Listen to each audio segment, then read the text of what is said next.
बशर असद के तख्तापलट के बाद इसराइल का सीरिया में एक्शन तेज हो गया है। इसराइल सीरिया के अंदर भयंकर तबाही मचा रहा है। इसराइल ने एक बार फिर से सीरिया पर बड़ा हमला किया है। मीडिया रिपोर्ट के मुताबिक इसराइल ने सीरिया में भारी हवाई हमले किए हैं और इसके बाद इसराइली सैनिक देश के अंदर घुस गए हैं। इजरायली रक्षा मंत्री ने घोषणा की है कि उनकी सेना ने सीरिया की नौसेना को नष्ट कर दिया है।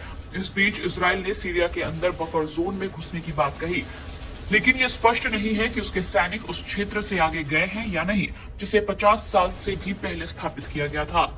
हालांकि इसराइल ने इस बात से इनकार किया है कि वो सीरिया की राजधानी दमिश्क की ओर बढ़ रहा है। इसराइल के रक्षा मंत्री ने कहा है कि उनका देश दक्षिणी सीरिया में एक विसैन्यीकृत क्षेत्र पर स्थापित करना चाहता है।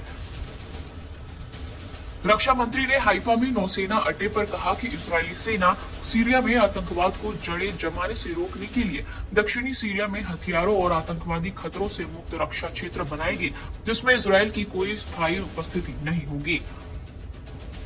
हालांकि इजरायल ने साथ ही ये भी कहा कि वो संदिग्ध रासायनिक हथियार ठिकानों और भारी हथियारों पर हमला कर रहा है, ताकि उन्हें आतंकियों के हाथों में पड़ने से रोका जा सके।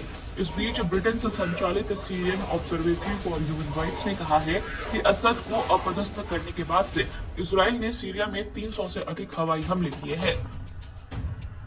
इजरायली सैनिक लेबनान के साथ सीमा में सीरियाई हिस्से में आगे बढ़ रहे हैं। इसके साथ ही इजरायली सैन्य प्रवक्ता लेफ्टिनेंट कर्नल नादाव सोशानी ने कहा कि उनके सैनिक अपने देश की रक्षा के लिए बफर जोन में रुके हुए हैं।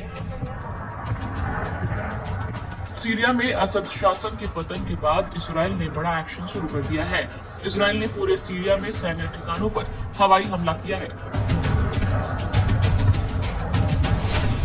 50 सालों में पहली बार असैन्यकृत बफर जोन में और उसके बाहर जमीनी सैनिकों को तैनात किया है।